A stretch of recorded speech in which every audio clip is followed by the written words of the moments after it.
every advantage I found. Couldn't find a better fit for them, along with my crown. And since the baton was passed, I've been down. Cause failing's not an option, and dad is not a noun, not at all. My message to any dad, man, first off, know that, yeah, it is a hard job, but it's the greatest job in the world. I wouldn't trade it for anything. I wouldn't change anything about it. Everything you're doing from here on out, if it didn't have purpose before, now it has purpose. It's the most important thing you'll ever do. Just be a dad.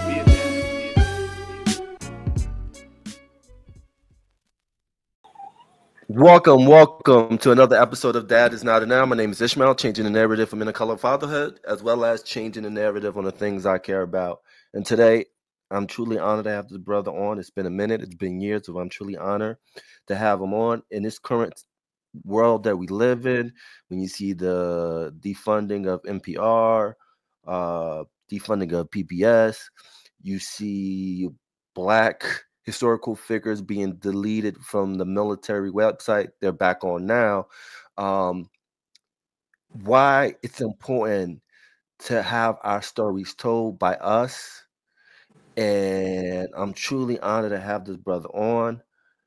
He's a man of many talents. He's worked for DC. He's a writer. He's how can I say it? Like, he's a co-partner of a great series called Tuskegee Heirs. If you don't know, you need to know now. Google it. It's dope. Also, he is the creator of this great series called The Search for Sadiqah, and he has a Kickstarter where he wants to turn this into a graphic novel. And I'm truly honored to have this brother on. Greg Burnham, thank you, brother, for showing up. Man, thank you for having me. It's been years, hasn't it? It's been years, man. I hope I did you right with that hype. I know I was mumbling a little bit, but hopefully I hyped you up a little. Nah, man, you always do good. You always do good. You know what I'm gonna ask you, because I ask all my guests, because I'm all about mental health. How's your heart at this moment? Pretty good, man. Been like last year, really like over the last 18 months has been pretty tough. I lost some of my closest brothers, my closest friends, but you know, I'm pushing on because it might sound cliche, but they would like try to fight me if I didn't. You know, so no, facts. And a lot of people don't know, I call you a historian when it comes to being a writer, knowing history, and you implement history in your storytelling. In your comic books, you put a hidden gem in a project you did for DC. But like, just talk about that historian aspect of you that I know people know, but they really, really don't know until they tap into you. Yeah, it's funny because people, when they see I'm a writer, they automatically think that like English was my, like literature was my best subject. And it was good. My favorite subject was always like social studies and history from the beginning. Whether it was learning about Greek mythology or, the United States colonization, like it's just always been my thing. As I got older, Black history became like especially special to me. I laugh. This is gonna sound funny. Like when I first moved to Louisiana in like 1987, my friends, we had this really small theme park, amusement park, very, very small. And it was called Hamels. And so my friends was like, yo, we're going to Hamels for Juneteenth. And in my mind, I'm like, what are y'all talking about? What is Juneteenth? And they're like, I don't know. We just go. It's going to be a whole bunch of girls. It's Black people. And so I was like, okay, you got me at Black people, but what is Juneteenth? And so we went, and it was cool. Redhead Kingpin performed one year at this. Wow. You remember him? We had performances. It was dope. There was always fights. But I think we went like 2 years, like after the second year, and I'm asking everybody, like, what is Juneteenth? Right. And they're like, I don't know, but we go, we have a good time. I'm asking adults. you know, I'm asking adults.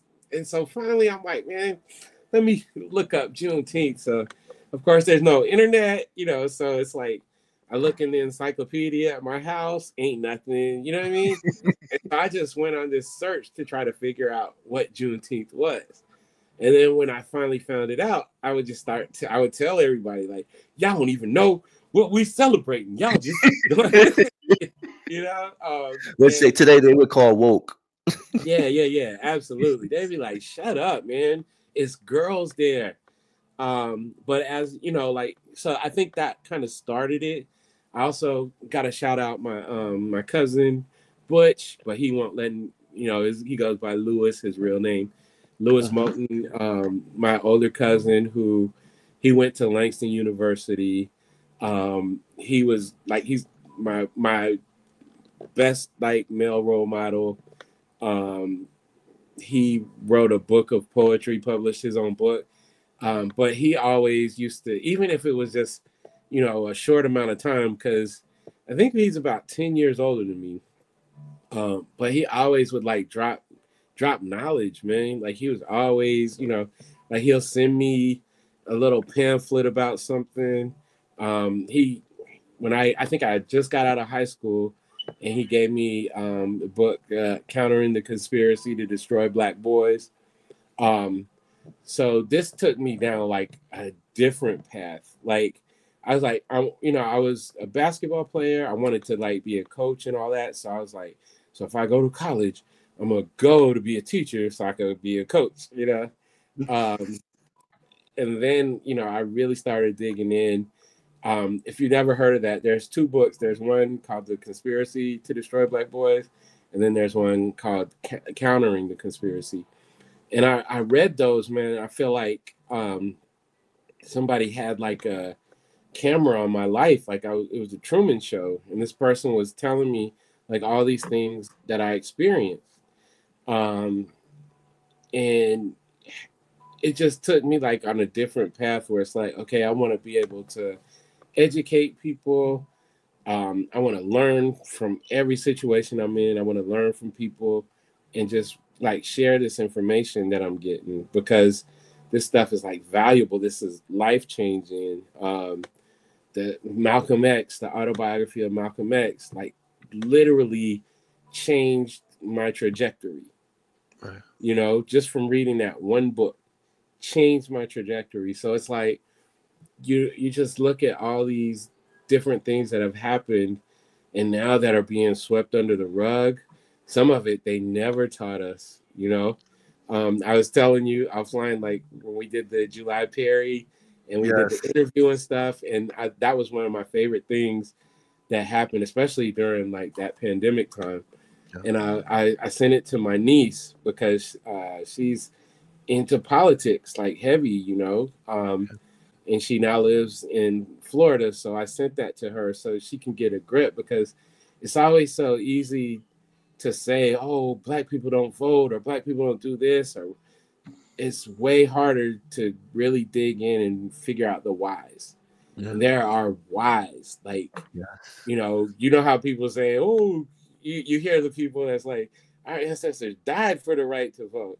No, really, truly, you know, there are real human beings like me and you that were removed from this earth. There's, you know, their souls were released from their bodies because they were trying to vote. You know, so it's like we got to give like that kind of information out. I choose to do it a bit of a different way. I did the school stuff. I didn't graduate, but like I was passing all the national exams, you know, doing really well with all of that. But also realizing that in order for my, like as a teacher, if you're teaching in like public schools, accredited schools, in order for your kids to pass those exams that move them to the next grade, you got to teach them a lot of BS.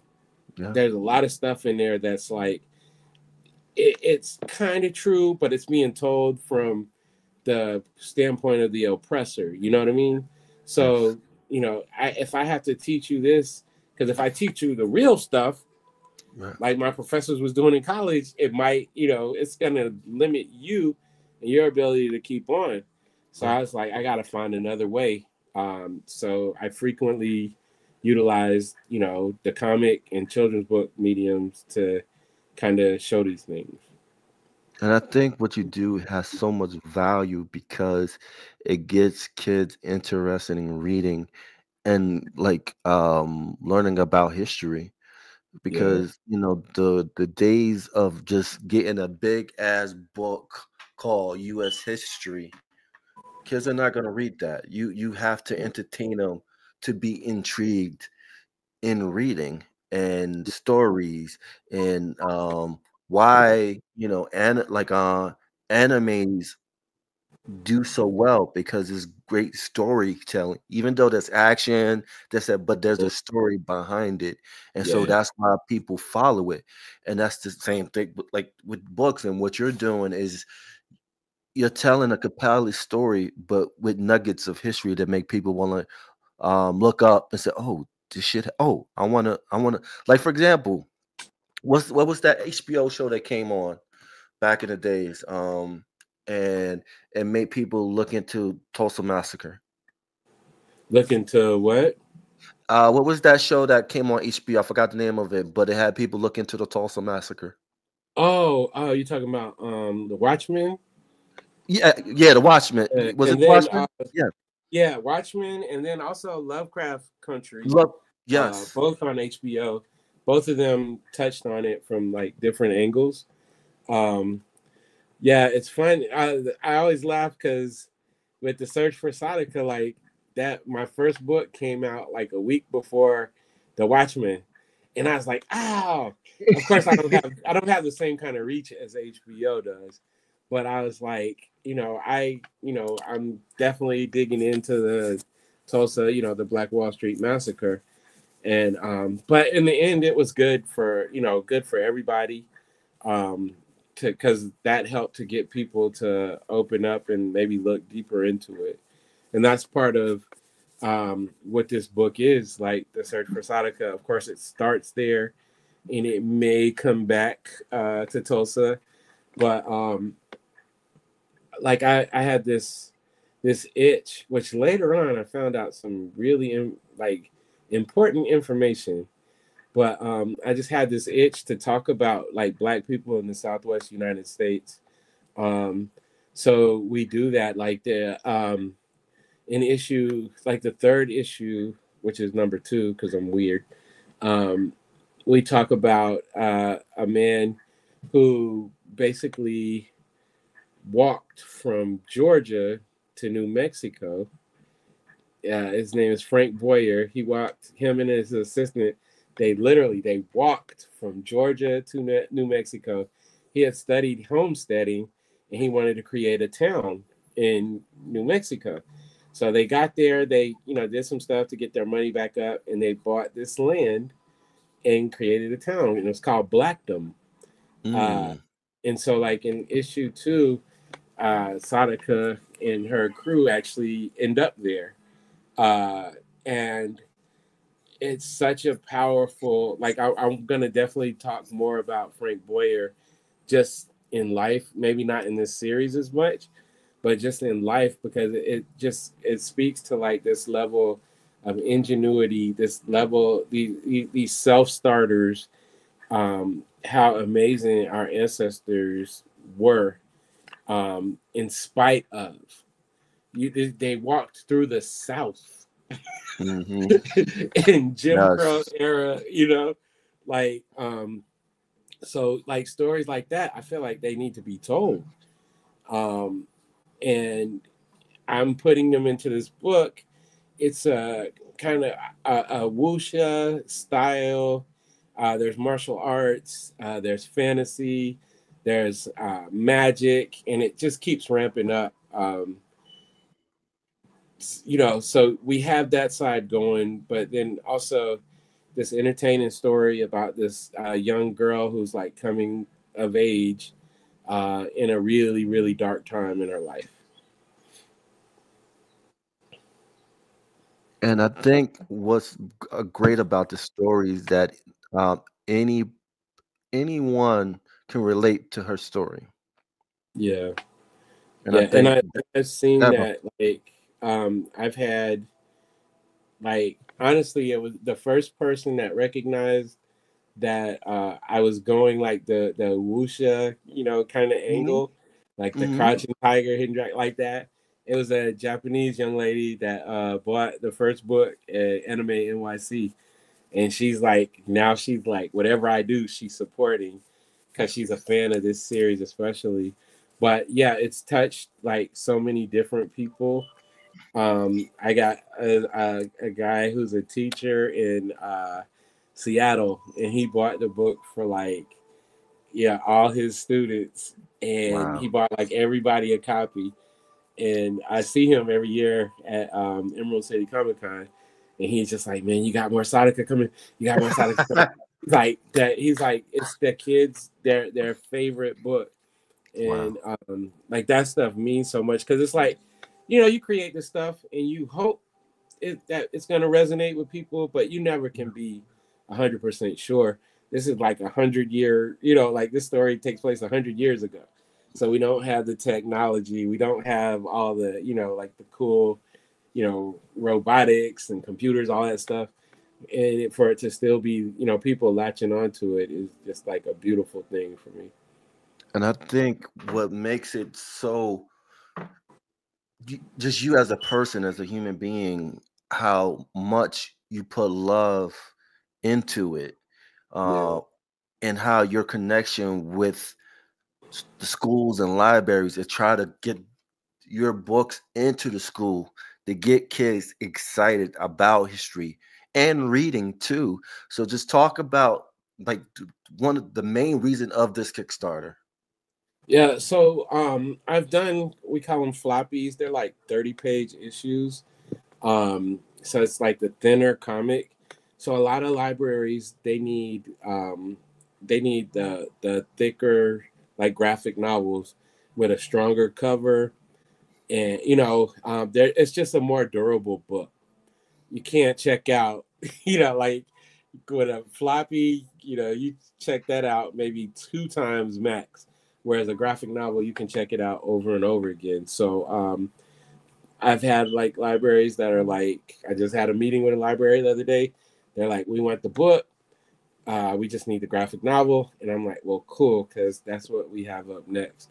So this is different because all the art is already created. I'm adding like some bonus content to break down because I've had uh, like 2 different art teams on the book so far in the 3.5 issues that I have. Actually, 4 different art teams. Yeah, 4. So it's like we'll talk about a little bit of what each artist brought to the book. We'll talk about the inspiration. I have like certain things that I talk about. Like I mentioned the Red Summer of 1919, where all these affluent Black communities all over the country were attacked, burnt down, people died. It was a calculated thing that happened. So I talk about that. I want to talk a little bit like about previously mentioned Frank Boyer. Talk a little bit more about Black Wall Street in Tulsa. Um, so just be like some added content that you wouldn't have seen before. I'm having a lot of fun with my letterer and my designer. His name is Davison Manis. I'm having a lot of fun. So it's like, I can't wait for him to, help me put this book together. And just make it, like just give it more, because one of the things, and I've done this on purpose, it's like, I don't want it to feel like when you sit down to read this, you're reading a history lesson. Right. I went, just like we mentioned, The Watchmen and Mhm. Lovecraft Country. It's like, I want people to, like, in the midst of being entertained, also be able to see, like, oh, did that really happen? And then maybe they can look it up and expand, their horizons. So that's a huge part of it. Definitely. And I think what this does, it gets kids wanting to go to the library. Yeah. Yeah. It Those gives them kids, not something. it's not going to be all the kids, but Mhm. those kids with curious minds, those inquisitive kids, yeah, they're going to see these little things and be like I had a kid, I was doing a workshop, and I had a kid. So if you look the bottom left-hand corner, you'll see like a young lady, the one with the red on her face, like she's Native American. And Mhm. then the one that's like right behind her, she's Chinese. And Wow. so this little girl was like, how do you have a Chinese person in Oklahoma 100 years ago? And I was like, oh yes, now we get to talk to you about, these railroads that were built and how they utilized Chinese people, So it's like we're always taught, like, think about it, as much history that we've been taught, and like through our course of education and adulthood, how much history have we heard about the Southwest United States? None. I- So you don't know that there were black people. Like I brought up peonage in issue 2, and you've heard the word peon. You've heard people use that as an insult for yes. years, right? But when you actually realize what peonage was, it was just another form of slavery, right? So it would be a thing like, I own a business and you came into my store to buy something. And then I say, hey, Ishmael, you just tried to steal a candy bar. And Yep. I alert the police come, and they basically, what they do is they create the conditions where it's almost like a kidnapping, Yep. and I'm gonna send you to he's gonna send you to work my farm, and you got to Yep. work here for 5 years or Yep. whatever. Your parents might not ever hear from you again, your family might not. Like, so I put that in the book because it was abolished. Like, it was heavily used on the indigenous people of Mhm. North America, but it was also used after the Emancipation Proclamation in the South. There's Mhm. stories that are like up into the 60s and early Yes. 70s of people that were still being um, snatched from their families, snatched from their lives, and living Mhm. under these conditions. And guess what? You never tried to steal a candy bar. You Nope. never looked that white woman in the eyes. You never, you know what I'm saying? But it's your word against mine, and who's gonna believe you? Facts. So Yeah. like, I bring that in. Like, I introduce a character that becomes friends with, Sadiqah and her cousin. Like, so it's like just adding these little things and hoping that people, like, it can help to, break down certain walls where they might want to go look more into it. And like I'm looking at the picture right here with the team, they're badass. If you can, like, I know you broke down one, I think one or two of them. Can you break down the other ones that's in this picture? Excuse me. So it's like a spoiler if I talk about. Okay, don't say nothing then. Well, no, if I talk about the person on the horse, that's a spoiler. Like if you're reading, Don't talk about the person on the horse. I'm not gonna speak about that. But the four on the outside that are in these green and black suits, they're basically a group of kids that have been trained like, there's a sanctuary, like in like a sanctuary town in Oklahoma that I made up. And Okay. these kids are basically they're scouts. They've been trained. They're in training to be able to protect this town, because in this town, you don't, especially after the Black Wall Street Massacre, in this Right. town, you have a multicultural, like, all these different people that get along fine.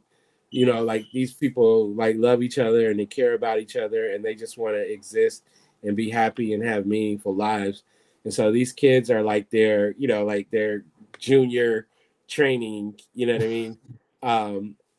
But they're really cool. And there's a mix. So we got a dude that's like of European. We got the African American, we got the Native American, the Chinese, and then the little dude that's closest to the horse, he starts off as an adversary of Sadiqah's in Tulsa. So he's already experiencing a bit of a character growth. Because in the first episode, he squares up and gets dealt with by Sadiqah. And Sadiqah is she's super intelligent. She can, fight. Her weapon of choice is a bow staff. She's 13 years old. She's really, really brave, but she's also really, really arrogant. And in that kind of way that Michael Jordan was arrogant. Like, yes, if you're on the court, I'm about to give you the business. Yes. But again, she's 13, so sometimes she might not, she might not be ready for the situation at hand.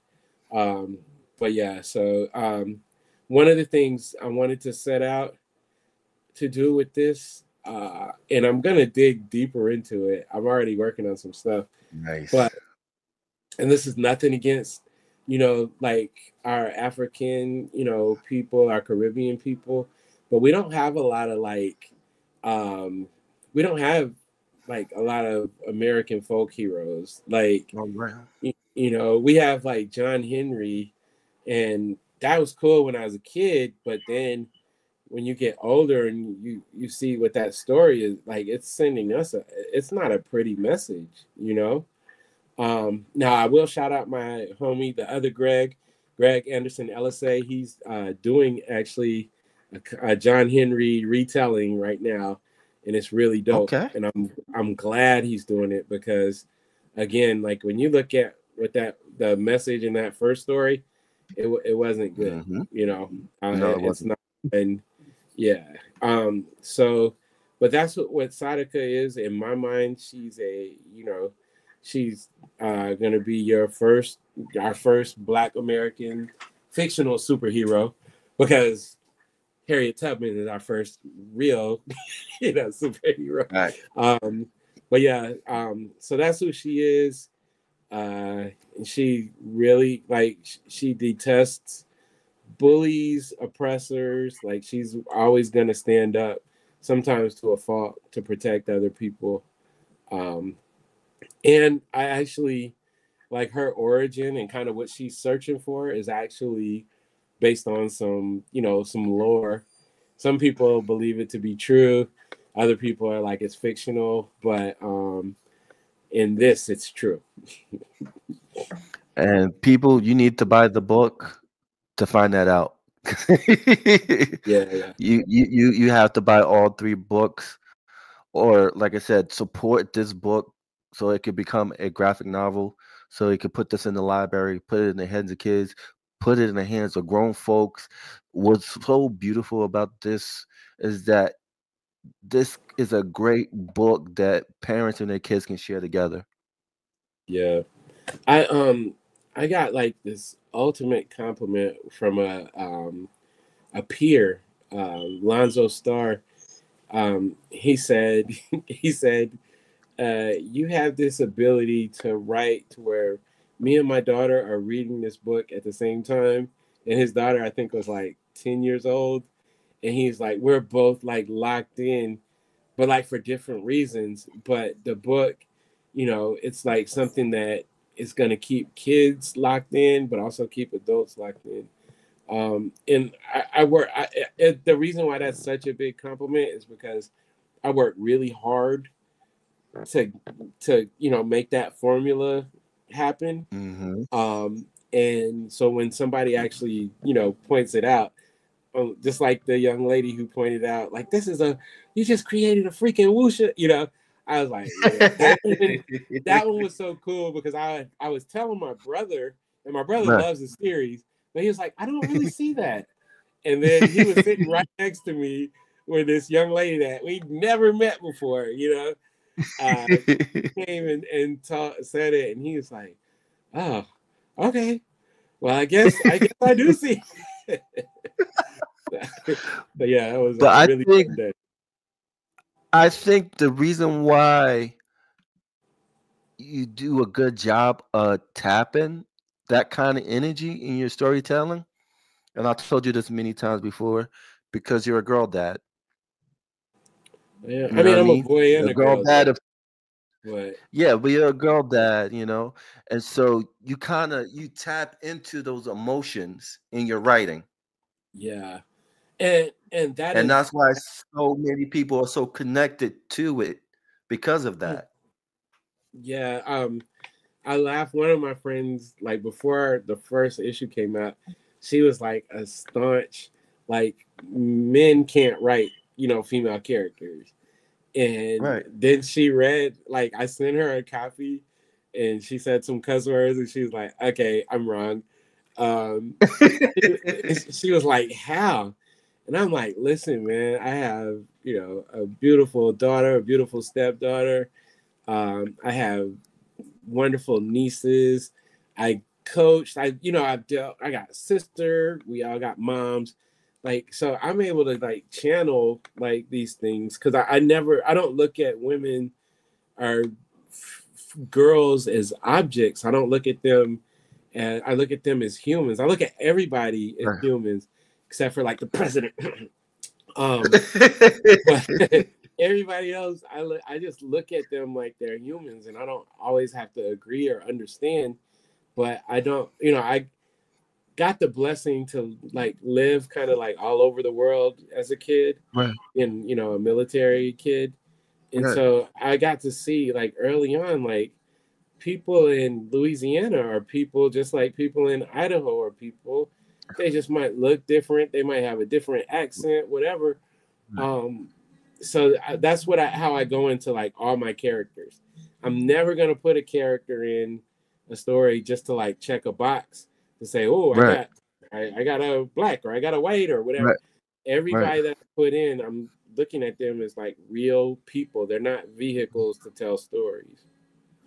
And I think the power of you having empathy is that power to listen. Just Yeah. listen. Because I've seen you sometimes. We've been like on the Zoom call when you don't say nothing for like 20 minutes because you're taking a lot in before you say something. And Mm-hmm. that's a gift. Well, that was kind of like, the OGs, that raised me. I mean, they was like I got all the good ones. Like this, the dude who thinks he's the smartest person in the room is probably the dumbest person in the room. Like the guy that runs his mouth is, like so they were always like, be quiet. Like if you don't have anything to say, like if you don't have anything to add, don't just talk just to be talking.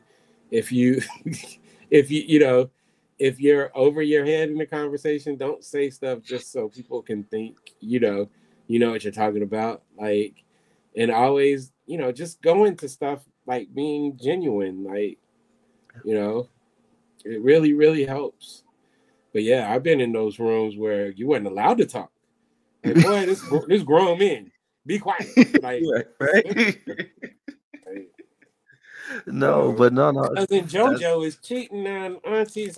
Like you just listening, but you listen like, ain't allowed to talk. So you don't say right? It's nothing. like, what? I'm just taking mental notes. Right. Like, Mostly, I don't want to be like these guys when I grow up. right. But also, before we go into the thing that we were discussing before we started recording, talk about the cool stuff that people can get if they be a part of this Kickstarter, man. So, like, first off, you get like we have two different covers. We have like kind of the traditional standard cover, and then we have like a really beautiful cover. That this one right here. This is the variant. If you can see, it looks like head's cut a little bit, but that's a Kickstarter thing. That's not you. So yeah, that's the first part. But then we also have like some pretty awesome T-shirts that we have like these really good quality decal like stickers that we've been selling a lot of. You can get the hoodie. I'm a hoodie dude, as you can see. So, yeah, there's hoodies. Honestly, I kept this one a little bit bare bones, just because right now I got so many things going on that it's like I didn't want to do the one that you have to. That's gonna cause excuse me. That's gonna make me spend a whole week, like 40 hours trying to get everything fulfilled. So this one, it's pretty clean, digital photo. When you get to like the heavier ones, we have like some things like patches, pins, different things just for like those diehard people. I want to show people something. Again, support this Kickstarter because it's important. We need this. We need this. We need this in kids' hands. We need the graphic novel. We need it. But from the original Kickstarter. Yeah, that's 2 Kickstarters. Yeah. Yeah, man, that's good stuff. I found a bunch of the 3D statues the other day, man. I was like, whoa.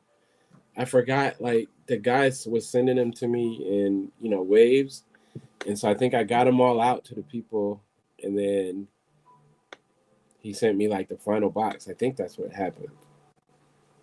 But, yeah, so I'm going to have some of those for Dragon Con coming up. Those things are fire, man. What was it, like, what, 4 years ago? Yeah, because that was, like, the first and the second Kickstarters. So we've done 3. So this is the 4th one, but the first 3 raised over $30,000, and so we're now on the 4th one. And again, you guys definitely got to support it. But the last thing I wanted to talk about was what we were talking about earlier about a lot of the people that lived around that time are passing on. And a lot of that documentation is not written. Yeah. And what you're doing has so much importance because in the current environment we live in right now, where history is being whitewashed in real time. Yeah. Yeah. And so I want your thoughts. Man, it's I'm always gonna like try to focus on like the positives here. And like I was telling you, like I've seen a lot of like publishers and like libraries that are like, no, we're gonna keep fighting, we're gonna keep pushing, and we're gonna keep telling these stories. And it gives a guy like me, more hope because pretty much all the stuff I do, is I'm dropping some kind of nuggets. I'm trying to expand people's minds in a positive way. So, yeah, it's the fight. We had Obama in office. A lot of people took that as a personal affront, and what we've seen, and this is why history is so important, is because every time that we've made progress in this country, we get the Emancipation Proclamation, and then that follows up with, Jim Crow and Reconstruction, and we get the civil rights, bills get passed, and then we get the war on drugs. So every time we've made like monumental progress, we've always been met with like harsh, cruel, brutal resistance. So this is that same thing that, like I said, it's why history is so important, because if you really know what's been happening in this country, all of this is to be expected. It's up for us to silo ourselves and build ourselves up to where we're impervious to the mess. And so that's what, stories like The Search for Sadiqah can do, is just like plant these, the story, like these resilient stories I chose not to focus hard on the tragedy of the Black Wall Street Massacre. I focus on, you know, the power to get back up. I focus on how we amassed, you know, how we were able to make this beautiful place in the first place, you know. So it's going to take that ingenuity, that intestinal fortitude that Frank Boyer used to walk from, you know, Georgia to New Mexico and start a town. And when the first town went under, go and start another town. You know what I'm saying? We got to have that kind of fighting. And so until we can't fight anymore, man, we got to keep pushing. Definitely. And I'm going to end it with this quote from Heinrich Heine. He was a 19th century German writer. And he said, and he wrote in a book, where they burn books, they will in the end burn people. And the history has a lineage of people burning books and then eventually burning people. Because what you do when you burn their books, you're burning their humanity. You know, like nobody can go and see how beautiful. Like I think about Timbuktu a lot and how they went there and they burned it down. And so, like the first times I in America heard about Timbuktu, it was always jokes. From here to, I'll whoop you from here to Timbuktu. It was always like trivial stuff. And so imagine how my head exploded when I learned that it very well could have been the first university on the planet. When I learned about all these texts and all this information, science, math, language, like all these different beautiful things were all being amassed in this place. And then colonizers came and tried to burn it all down. So what you do is you burn that because that's the beauty.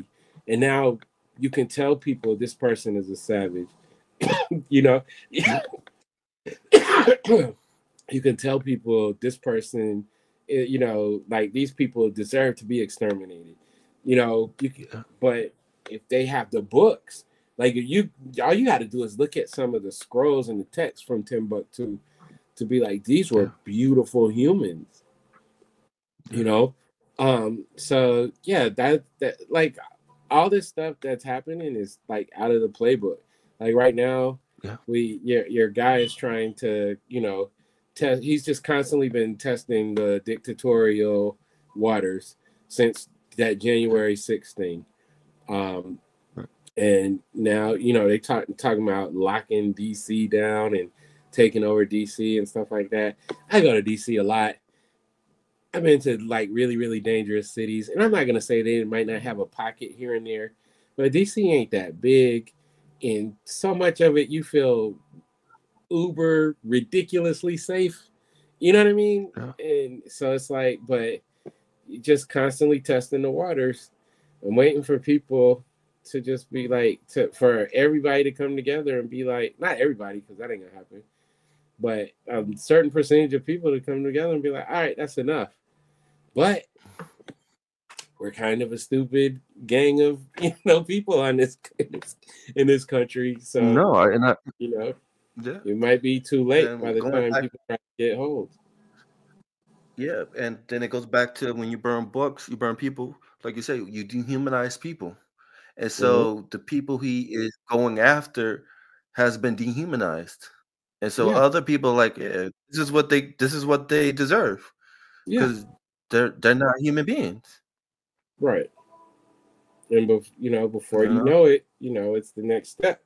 But the crazy part about it is those people that are foolishly believing it, you know, if you allow it to happen, one day you're going to be next.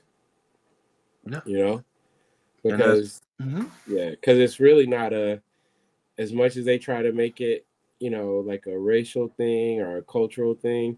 It's really rich, poor, money thing. You know what I mean? Yeah, because if you're poor, they don't care about you. Right. What was that? Lyndon Johnson said that if you can convince the lowest white man that he's better than the highest black man, Those people, you could rob them blind. You can take every penny out of their pocket, and they won't even be mad because in their mind they're superior over somebody. They'll come get you too. And those are the same people that's on food on Snap. I'm gonna just leave it like that. You're talking about black people, but it is what it is. But bro, I appreciate you for coming on. How can people find you? The link for the Kickstarter will be in the description below. I'm on Instagram, Greg. It's right there, Greg_Burnham7. The search for Sadiqah is on there also. And I'm on the Facebook. I'm on TikTok a little bit. I got a TikTok that went crazy.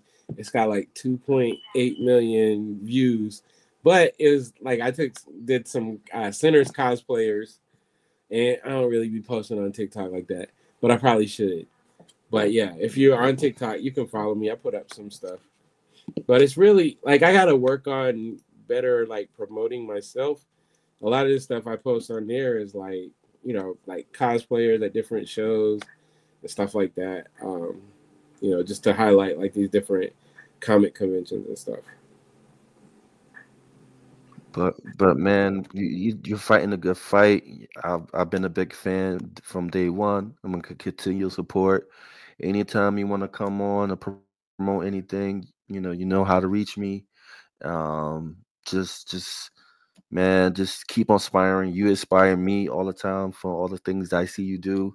Even though I stay quiet, I stay in the background, but I'm just proud of the stuff, the things that you accomplished and what you will be accomplishing in the future, man.